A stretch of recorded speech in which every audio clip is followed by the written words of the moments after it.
Now, about a month ago I did a video about PCP deals on cars where I tried to work out the true cost of a PCP deal as opposed to the cost of buying a car and then trading it back in for pure cash.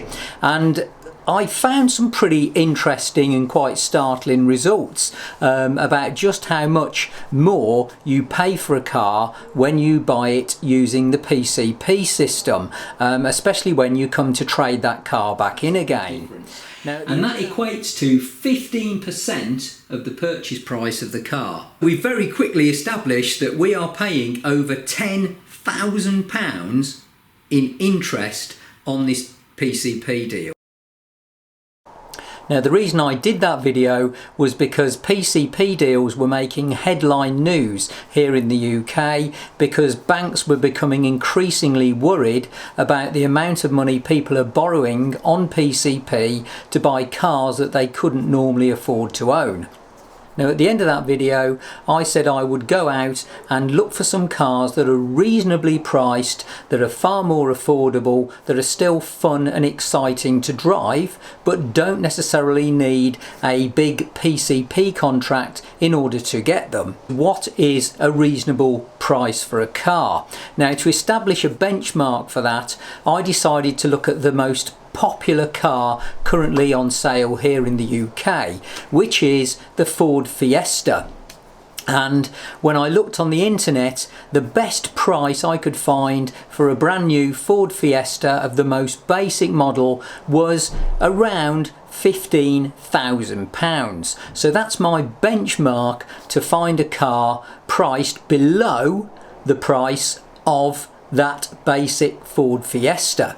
So that's my benchmark. I'm looking for cars that are considerably lower. And now I've found a first car for you. I've bought the car myself. I'm a high mileage driver, so I really am putting it to the test here. And the car I've chosen is the BMW 1 Series Coupe.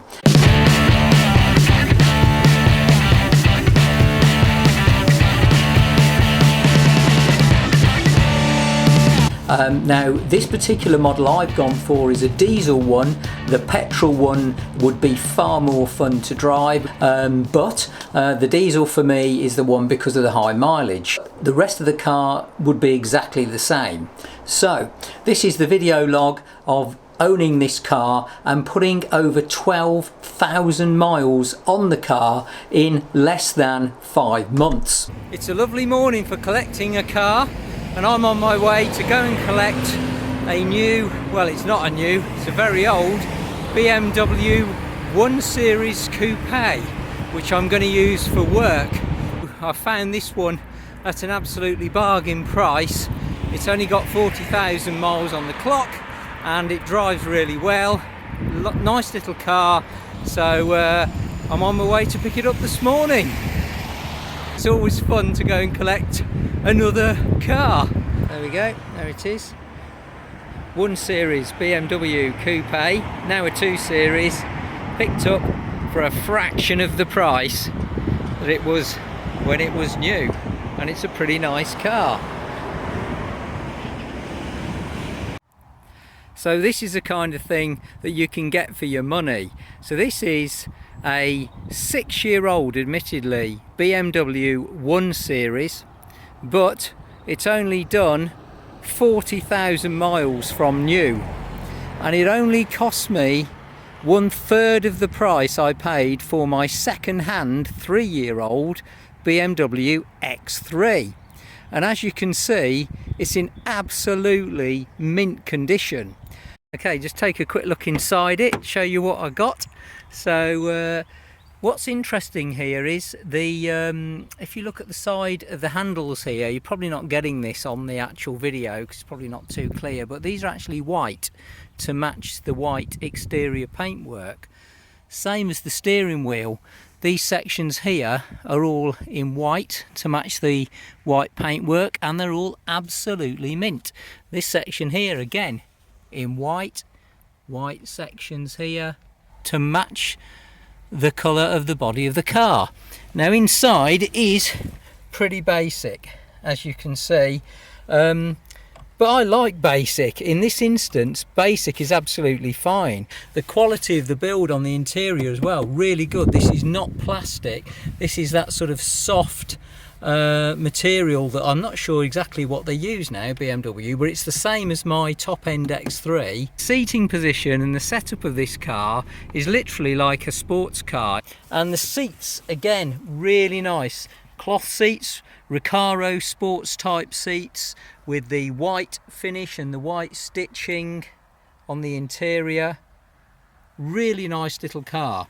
And I know what you're thinking, what about practicality? Well, I'm going to show you how that is as well, because I think you'll be absolutely amazed at how practical this little car is.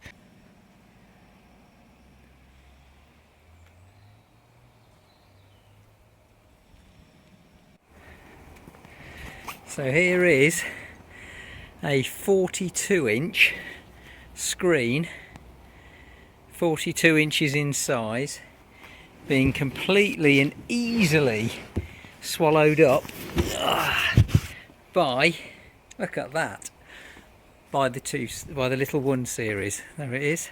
Oh, this is where I have to admit there is a problem. I've just picked the car up today and I've already noticed this.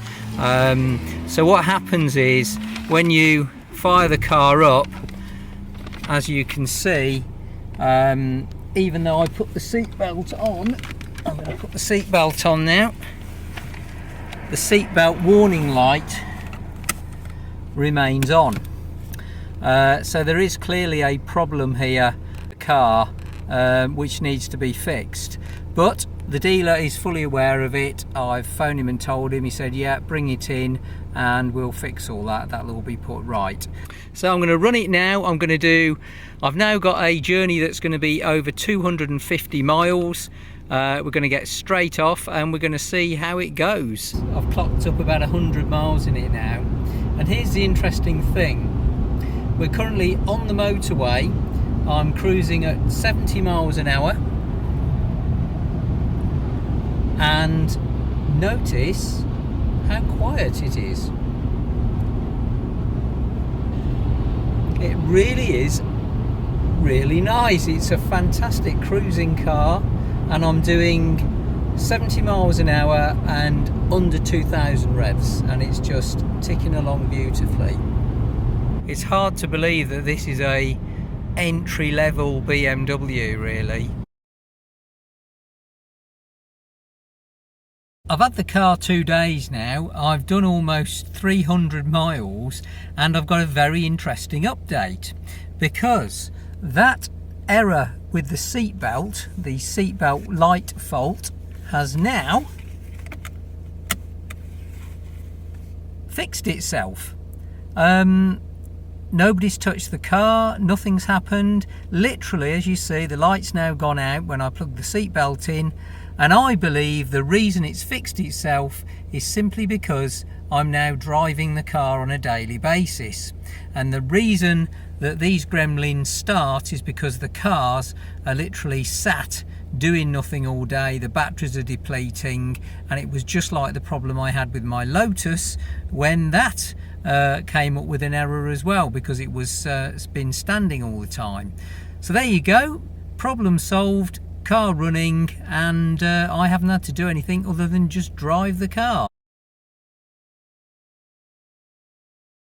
I have encountered 2 problems with the car, keeping in mind I've now done 2,000 miles in it.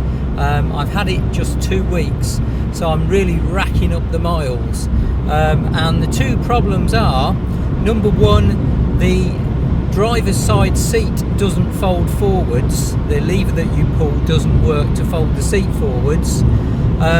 It is pretty minor, I guess, but it's still annoying when I have to put things in the back of the car. So that is going in to be fixed. And I've also discovered that the front tyre has a slow puncture. It takes about 3 or 4 days for it to go down. So those are the 2 problems. I am quite frustrated about it, to be honest, because it does mean I've got to drive back to the dealer and get these things fixed. Well, we've I've just clocked up just over 45,000 miles in the BMW 1 Series now. So I've done over 5,000 miles so far in it, and pleased to say that absolutely no problems whatsoever. The car is running beautifully, no problems with it. The only thing I've done with this car is put fuel in it. I'm currently on the newly retarmacked motorways just north of Sheffield, and this little BMW 1 Series has now done well over 10,000 miles, and I'm pleased to say that the only thing I've had to do to this car to keep it running is put fuel in it. The dashboard is saying that it's at least another 11,000 miles before it needs another service. So given that I've already done over 10,000 since it was serviced, that's pretty cheap motoring. It's really quiet, it's really smooth on the motorways, it's really comfortable. When I get to my destination, it's really easy to park. If you get it on some B roads, it's fantastic fun as well. And it's doing over 55 miles to the gallon. It really is proving to be a great purchase. Yeah, really pleased. So far, so good. That's the story so far with the BMW 1 Series. It is proving to be not only a fun car to drive, but an extremely economical car to own. Now, admittedly, the BMW 1 Series Coupe isn't the most exciting car out there in that kind of second-hand price bracket. So, over the coming weeks, I'll be looking at some far more fun and exciting cars in about that same price, and I'll be putting those online as and when I try them. And if you've got any ideas or suggestions for interesting cars you think are worth a look at in that sort of price, do let me know, send me a comment, and I will try and review them or go and try them and let you know what they're like. Thanks for watching.